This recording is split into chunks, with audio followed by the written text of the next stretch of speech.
우리나라가 일제에 36년 동안 식민지 생활을 했던 것처럼 이스라엘 백성들이 한때 바벨론이라고 하는 나라에 식민지 생활을 했어요.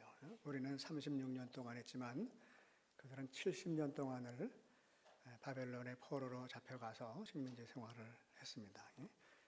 근데 그 이후에 페르시아라고 하는 나라가, 성경에는 바사 그랬는데 페르시아라고 하는 나라가 바벨론을 정복하고 나서 이 페르시아의 고레스라고 하는 왕이 바벨론의 포로로 잡혀와 있던 이스라엘 백성들을 본국으로 귀환하도록 명령을 내렸어요. 그런 이스라엘의 그 역사적인 사건이 있었습니다. 그래서 이스라엘 백성들이 70년 동안의 포로 생활을 마치고 본국으로 귀환을 하는데, 이제 혼자 다 간 것이 아니라 그 민족의 지도자였던 스룹바벨이라고 하는 사람이 제일 먼저 이스라엘 백성들을 1차로 본국으로 귀환하는데 돕는 역할을 했고, 그 다음에 이어서 에스라라고 하는 사람이 이스라엘 백성들을 이제 다시 본국으로 인도를 했어요. 그리고 나서 마지막 3차 귀환 때에는 느헤미야가 이스라엘 백성들을 본국으로 인도하는 그런 일들이 있었어요. 근데 오늘 이 느헤미야서는 우리가 1장 말씀 바로 위에 보면 제목을 느헤미야가 예루살렘을 두고 기도하다 그렇게 붙였는데, 느헤미야가 예루살렘을 생각하면서 하나님 앞에 나아가서 기도했던 내용을 담고 있는 말씀이 1장에 있는 말씀입니다. 이 느헤미야는 포로지에서, 그러니까 바벨론의 포로로 끌려가서 생활하던 이스라엘 백성들 가운데서 출생을 한 사람입니다. 바벨론에서 포로 생활하는 가운데 출생을 해서 거기서 출세를 해서 어느 정도 출세했냐면 그 왕 바로 밑에, 예전에는 아마 그 직제가 술 맡은 관원장, 떡 맡은 관원장 뭐 이런 사람들이 있었는데, 아마 오늘날로 말하면 대통령의 경호실장 정도 되지 않나 뭐 그런 얘기들을 해요. 그러니까 그 당시 술 맡은 관원장이라고 한다면 왕이 먹는 모든 음식은 다 이 술 맡은 관원장을 통해서 허락을 받아야지만 들어갈 수 있었어요. 그러니까 가장 왕의 측근에서 왕을 보좌했던, 어떻게 보면 왕 다음에 2인자, 3인자 정도 되는 그런 아주 높은 직책을 가지고 있었어요. 그러니까 포로지에서 출생해서 페르시아에서 술 맡은 관원장이라고 하는 아주 높은 자리에까지 올라갔던 사람이 바로 느헤미야입니다. 자기가 거기서 그렇게 좋은 직책을 가지고서 그냥 편안하게 지내면 얼마든지 편안하게 지낼 수 있는데, 이 느헤미야는 그래도 자기는 페르시아에서 생활을 하지만 그러나 늘 마음속에 이스라엘 백성들, 자기 동족들에 대한 그 생각을 했었던 것 같아요. 하루는 유다에서 그의 동생 하난이라고 하는 사람과 몇몇 사람이 와서 느헤미야를 만났어요. 그때 느헤미야가 지금 우리 유다에 남아있는 백성들이 잘 지내느냐 이렇게 물어봤더니, 하나니가 말을 하기를 지금 이 예루살렘에 있는 우리 백성들이 지금 큰 환난을 당하고 많은 어려움 가운데서 생활을 하고 있습니다. 그 생활이 너무너무 비참합니다. 뿐만 아니라 성전이 다 무너지고 이 성문이 다 불타버렸습니다. 그런 소식을 전했어요. 그래서 느헤미야가 그 소식을 듣고 너무너무 가슴이 아파가지고 그가 울면서 하나님 앞에 나아가서 기도했던 그 내용이 바로 오늘 본문에 있는 말씀입니다. 제가 만약 일제 식민지의 그 시절에 뭐 예를 들면 제가 국무총리라고 하는 그런 직책을 가지고 생활을 하는데, 그러면 얼마나 출세하는 거예요, 그죠? 근데 하루는 그 사람들이 와가지고, 남성교회 함께 다녔던 사람들이 와가지고, 아이고 그 총리님, 지금 우리 백성들은 지금 얼마나 힘든지 모릅니다. 지금 뭐 다 지금 온 나라가 지금 뭐 쑥대밭입니다. 여기저기 다 망가지고 다 불타고 백성들의 삶이 처참하기 그지없습니다. 그 얘기를 들었으면은 아이고 참 안 됐구나, 그리고 그냥 지나갔을 수도 있어요. 그런데 느헤미야는 그 얘기를 듣고 그냥 지나치지 않고 너무너무 가슴이 아파서 오늘 말씀을 보면 4절 말씀에 내가 이 말을 듣고 앉아서 울고 수일 동안 슬퍼하며 하늘의 하나님 앞에 금식하며 기도하여 이르되, 금식하면서 하나님 앞에 나아가서 기도를 했다는 거예요. 뭐라고 기도를 했냐면요, 하늘의 하나님 여호와 크고 두려우신 하나님이요, 하늘에 계신 하나님, 두려우신 하나님, 주를 사랑하고 주의 계명을 지키는 자에게 언약을 지키시며 긍휼을 베푸시는 주여 간구하나이다. 하늘에 계신 하나님, 두려우신 하나님, 우리의 삶을 주장하시는 하나님이신 것을 제가 압니다. 근데 하나님은 주를 사랑하고 하나님을 사랑하고 하나님의 계명을 지키는 자들에게 약속하신 그 말씀을, 그 약속을 지키시는 분이시고 긍휼을, 은혜를 베푸시는 분이신 것을 내가 압니다. 그렇기 때문에 내가 하나님께 기도를 드립니다. 그러면서 그 6절 말씀을 보면, 이제 종이 주의 종들인 이스라엘 자손을 위하여 주야로 기도하며, 종이 그 느헤미야 자기를 말하는 거죠. 자기 자신이 누구를 위해서 기도한다고요? 이스라엘 자손을 위해서 밤낮으로 기도하며 우리 이스라엘 자손이 주께 범죄한 죄들을 잡아가오니, 우리 백성들이 이제까지 살면서 하나님 말씀을 거역하며 지은 죄를 이 시간 내가 나의 죄와 더불어서 우리 백성들의 죄를 함께 자복합니다. 주는 귀를 기울이시며 눈을 여시사 종의 기도를 들으시옵소서. 나와 내 아버지의 집이 범죄했습니다. 우리 백성들이, 우리 조상들이 범죄했습니다. 내가 범죄를 했습니다. 내가 죄를 졌습니다. 그러면서 주를 향하여 크게 악을 행하여 주께서 주의 종 모세에게 명령하신 계명과 율례와 규례를 지키지 아니하였나이다. 어떤 고백을 하냐면은, 나뿐만 아니라 우리 모든 백성들이 이제까지 살면서 하나님께서 모세를 통해서 주신 계명과 율례를 지키지 않았습니다. 하나님의 계명을 지키지 않고 살았습니다. 8절에 보니까, 옛적에 주께서 주의 종 모세에게 명령하여 이르시되 만일 너희가 범죄하면 내가 너희를 여러 나라 가운데 흩을 것이요, 만일 내게로 돌아와 내 계명을 지켜 행하면 너희 쫓긴 자가 하늘 끝에 있을지라도 내가 거기서부터 그들을 모아 내 이름을 두려고 택한 곳에 돌아오게 하리라 하고 그렇게 약속하신 말씀을 이제 바라옵기는 기억해 주옵소서. 모세를 통해서 주신 명령을 우리들이 지키지 못했습니다. 하나님 불쌍히 여겨주시고 용서해 주옵소서. 그리고 우리들이 범죄하면 우리들을 하나님께서 여러 나라 가운데 흩어지게 하시겠다, 그렇게 말씀하셨는데, 이제 우리들이 지금 이처럼 고생을 하면서 이 여러 나라로 흩어져서 바벨론에 와서도 이렇게 고생을 하고 있습니다. 그런데 또 하나님께서 말씀하시기를 만일 내게로 돌아와 내 계명을 지켜 행하면, 다시 하나님의 말씀에 순종하고 그 계명을 지켜서 행하면 너희 쫓긴 자가 하늘 끝에 있을지라도, 저 멀리 아무리 먼 곳에 있을지라도, 지구 저 끝에 있을지라도 하나님께서 그들을 다시 불러들이시고 그들을 회복해 주시겠다 하신 그 말씀을, 그 약속을 이제 기억해 주옵소서. 느헤미야는 하나님 앞에 나아가서 간절히 그 민족을 생각하면서 기도를 하는 거예요. 하나님, 우리들이 지은 죄를 용서해 주시고 우리들에게 주신 약속의 말씀을 기억해 주옵소서. 그러면서 10절 보니까, 이스라엘 백성들은 주께서 일찍이 큰 권능과 강한 손으로 구속하신 주의 백성이요 주의 종들이요 주의 백성입니다. 이 이스라엘 백성들이 하나님께서 일찍이 구원하신 하나님의 백성들이지 않습니까? 그러니까 주여 구하오니 11절 주 귀를 기울이사 종의 기도와 주의 이름을 경외하기를 기뻐하는 종들의 기도를 들어주시고 나와 내 백성들의 기도를 들으셔서 오늘 종이 형통하여 이 사람 앞에서 은혜를 입게 하옵소서. 이 사람 앞에서 할 때 이 사람은 누구냐면 아닥사스다 왕을 얘기하는 거예요. 이 왕 앞에서 내가 은혜를 입게 하옵소서. 어떤 은혜냐면, 이 지금 느헤미야가 아닥사스다 왕에게 들어가서 내가 이제 이스라엘로 돌아가서 내 동족을 위해서 그곳에서 일을 하겠습니다. 내 동족을 위로하고 무너진 성전을 다시 재건하는 그 일을 내가 하고 싶은데, 내가 지금 이런 술 맡은 관원장의 자리에 있지만 좀 허락하셔서 나를 잠깐 동안이라도 예루살렘으로, 이스라엘로 다시 돌아갈 수 있게 허락해 주옵소서. 그렇게 부탁을 하려고 하는데, 하나님 이 사람에게 은혜를 베풀어 주옵소서. 누구에게?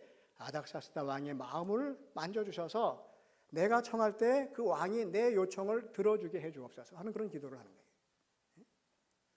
이 느헤미야가 자기가 모시는 그 왕에게 자기가 이스라엘로 다시 돌아가서 그곳에서 백성들을 위해서 헌신하겠다라고 하는 그런 얘기를 한다는 거예요.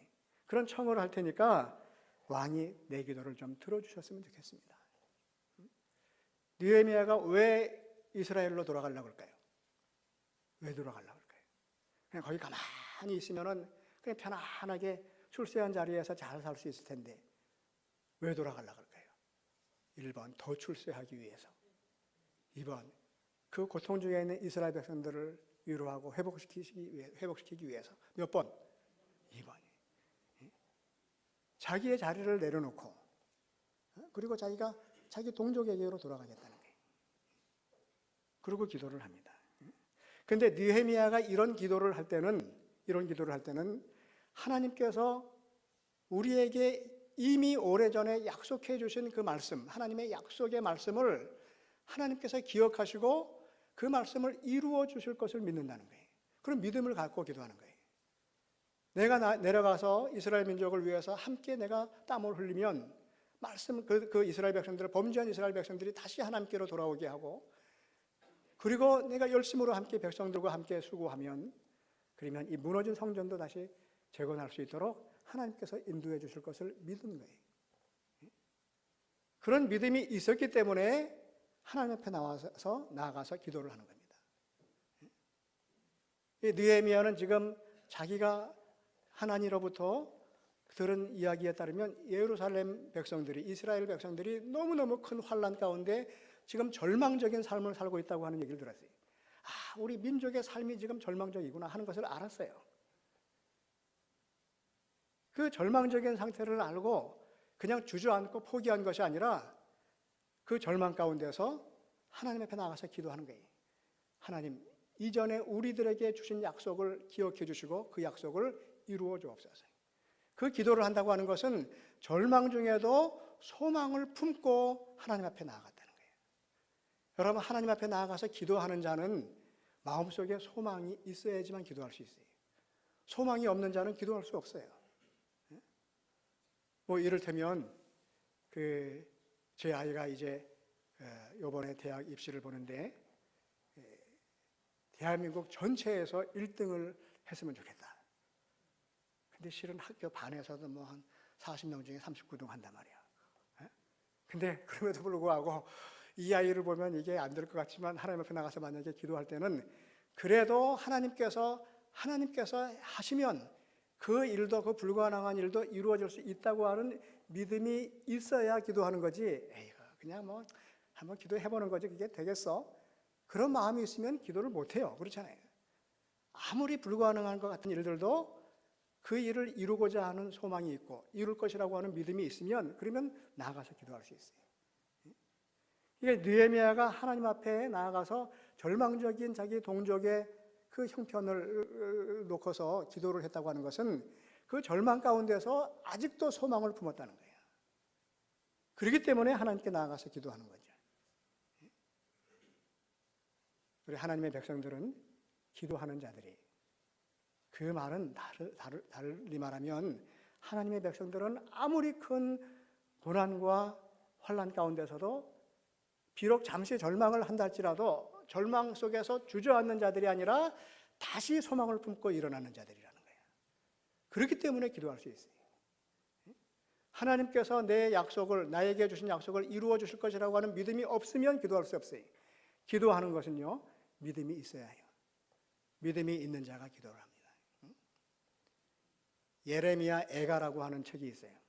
예레미야 다음에 보면은 예레미야 애가라고 하는 글이 있는데, 이 예레미야 애가는 예레미야가 바벨론 포로 생활 가운데 있는 자기 동족들, 지금 포로로 끌려와 가지고 비참한 생활을 하고 있고 그 이스라엘 예루살렘의 성전이 다 무너진 그 처참한 모습을 가슴 아파하면서 불렀던 슬픈 노래, 그게 애가잖아요.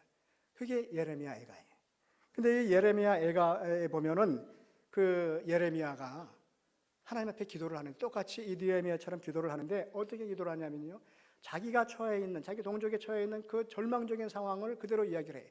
그러나 그럼에도 불구하고 소망이 있다고 하는 이야기를 해요. 그 말씀을 보면 그 예레미야 애가 3장 19절에서 22절 말씀을 보면은요, 이렇게 기록을 했어요. 우리 같이 한번 읽어보죠.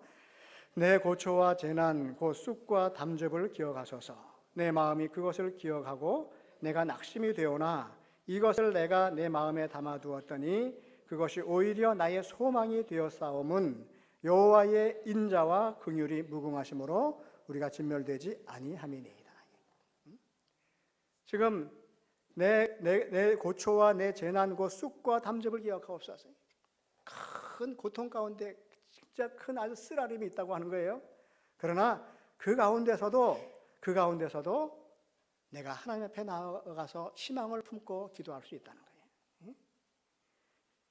왜 희망 가운데 기도할 수 있냐면 오히려 그것이 지금 내가 당하는 그 큰 고통과 절망이 오히려 나의 소망이 될 수 있는 것은 여호와의 인자와 긍휼이 크기 때문이라는 거예요. 하나님의 인자하심과 하나님의 긍휼하심이 하나님의 은혜가 크기 때문에 하나님께서 이 절망 가운데 있는 이 민족을 불쌍히 여기시고 베푸시는 그 은혜가 크다고 하는 것을 알기 때문에 내가 다시 소망을 품고 하나님 앞에 나아가서 기도한다는 거예요. 느헤미야도 그랬고요, 예레미야도 그랬고 우리들도 마찬가지. 그 당시 느헤미야가 살던 그 당시 상황이나 예레미야가 처해있던 상황이나 오늘 우리가 처해있던 상황이나 모양은 다르지만 시시때때로 우리들이 감당하기 힘든 어려움과 또 아픔들을 경험합니다. 나는 원하지 않지만 그러나 내가 원하지 않는 그런 고통들을, 그런 아픔들을, 그런 환난들을 우리들이 당할 수밖에 없어요.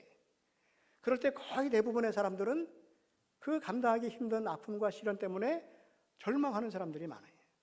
하나님의 백성들도 때로 절망해요. 주저앉아요. 그러나 그 주저앉는 그 환경 가운데 그 가운데서도 다시 소망을 품을 수 있다는 거예요. 왜냐하면 하나님의 인자하심과 하나님의 긍휼하심이 크다고 하는 것을 알기 때문이라는 거예요. 우리들이 당하는 고통 가운데서도 하나님의 은혜가 나에게 임하시는 하나님의 은혜가 크다고 하는 것을 내가 믿을 수 있으면 소망을 품을 수 있고 하나님 앞에 나아가서 기도할 수 있다고 하는 거예요. 여러분, 세상은 우리를 힘들게 합니다. 그렇죠? 네? 세상 속에서 살아가는 그 삶 자체가, 우리의 인생 자체가 고난이라고 그러잖아요. 세상이 참 힘들어요. 그러나 그 가운데서도 우리들이 얼마든지 참 기쁨과 감격 속에 살아갈 수 있는 것은 그 힘든 어려움과 고난 가운데서도 우리들이 하나님 앞에 기도할 수 있기 때문이라는 거예요. 십자가 군병들아 주 앞에 나아가. 여러분, 우리들을 십자가 군병이라고 얘기를 해요. 십자가 군병. 십자가 군병이라고 하는 것은 어떤 말입니까? 십자가를 우리들이 앞에 세우고 그리고 전쟁을 하는, 싸움을 하는 사람들이라는 거예요. 십자가를 앞세우고 싸움을 하는 군인들이 바로 우리들이라고 하는 거예요. 여러분, 십자가 군병들은 누구를 상대로 해서 싸울까요? 북한, 독일군, 누구를 상대로 해서 싸워요? 사탄 마귀를 상대로 싸우는 십자가 군병들이. 사탄 마귀를 상대로 해서 싸운다고 하는 것은 어떤 면에서는요, 우리는 세상을 상대로 해서 싸우는 사람들이에요. 세상 속에서 살아간다고 하는 것은 다른 말로 하면은 세상을 상대로 해서 싸우는 군병과 같은 사람들이라고 하는 거예요. 그 세상 자리가 너무 힘들고 절망 가운데 빠지게 되면은요, 어떤 사람은 자살하는 사람도 있어요. 얼마나 힘들면 자살하겠어요. 그 자살하는 것은 어떤 면에서는 내가 더 이상은 세상을 이길 수 없겠다. 더 이상 내가 이 세상 속에서 살아갈 수 없다라고 생각을 하고 세상과의 싸움을 포기하는 거예요. 그게 바로 자살이에요. 우리들은, 하나님의 자녀들인 우리들은 이 세상에서 사는 동안 아무리 세상이 힘들고 참 어렵다 할지라도 세상과의 그 싸움을 포기해서는 안 돼요. 왜냐하면 하나님께서 우리들에게 주신 약속의 말씀을 우리들이 믿기 때문에 그래요. 소망이 있기 때문에 그래요. 세상은 우리들이 싸워볼 만한 상대예요. 감당하기 힘든 대상이기는 하지만 그러나 그렇기 때문에 우리보다 크고 강하기 때문에 싸워볼 만하다. 제가 만약에 우리 유치부에 가서 이제 초등학교도 입학하지 않은 그 어린아이들, 이제 5살, 6살 된 아이들과 가서 야, 너희들 가운데